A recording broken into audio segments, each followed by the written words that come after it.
5 ওয়াক্ত সালাতের মধ্যে কেউ যদি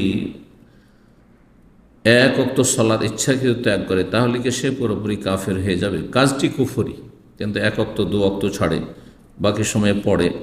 এই মর্মে সঠিক মত বেশি যে বড় কাফের নয়, ছোট কাফের, কিন্তু কুফরির কাছাকাছি, বড় কুফরির কাছাকাছি চলে যায়।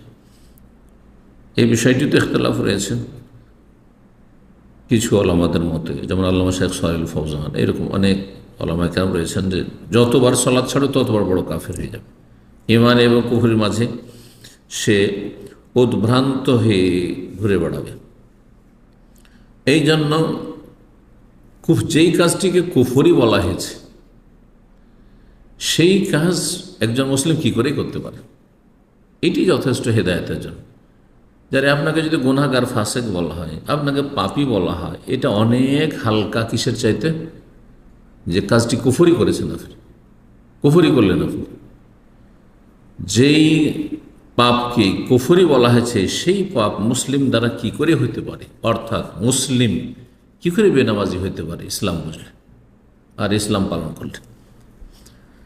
মুসলিম চোর ডাকাত হতে পারে, মুসলিম মদখোর হইতে পারে, মুসলিম বিভিন্ন পাপে জড়িয়ে থাকতে পারে, হারাম খেতে পারে, কিন্তু মুসলিম বেনামাজি হয় না। কারণ প্রথম আখেরাতের ইমানের অন্তর্ভুক্ত হচ্ছে আখেরাতে আপনার প্রশ্ন উত্তর, সওয়াল জবাব, হিসাব। প্রথম হিসাবই নামাজের। তো যাই হোক, এখানে বলছেন এ প্রশ্নকারী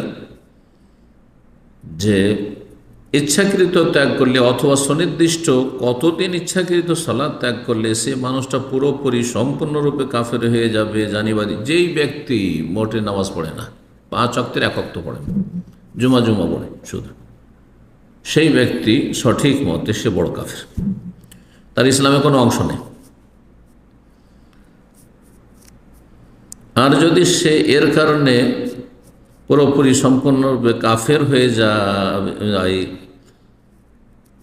বলছেন যে কাফের হয়ে যায়, তাহলে কি সে স্বামী স্ত্রীর মধ্যে অটোমেটিক তালাক হয়ে যাবে? তালাক না, মোরতাদ হয়ে গেলে, যখন বড় কাফের হয়ে গেল, মোরতাদ হয়ে গেল, মোরতাদ হয়ে গেলে বিয়ে থাকেই না, বিয়ে থাকেই না, বিয়ে নেই।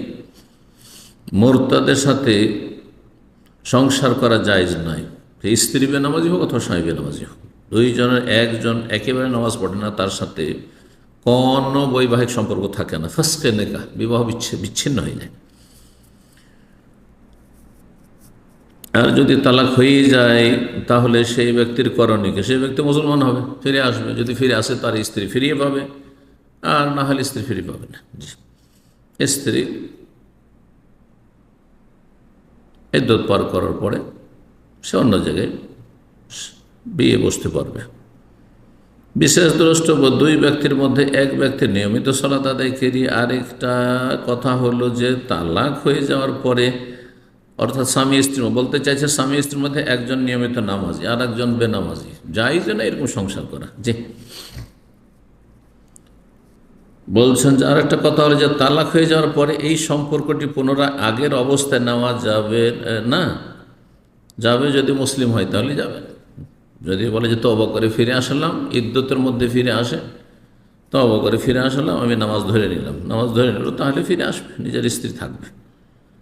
আর যদি পুনরায় নেওয়া যায় তাহলে এটার জন্য কি কাজ করতে হবে? পুনরায় যদি নেওয়া যায় ইদ্দতের ভিতরে থাকে তাহলে আমার হচ্ছে বিয়ে নবায়ন করতে হবে না, বিয়ে নবায়ন করতে হবে না। আর ইদ্দত পার হয়ে গেলে বিচ্ছিন্ন হয়ে গেছে, ইদ্দত পার হওয়ার পরে বেনামাজির সাথে যে বিবাহ বিচ্ছেদ হয়েছে, তার ইদ্দত পার হয়ে গেছে, বিবাহ বিচ্ছেদ হয়ে গেছে, তার সাথে কোনো সম্পর্ক নেই, স্বামী স্ত্রীর কোনো সম্পর্ক নেই।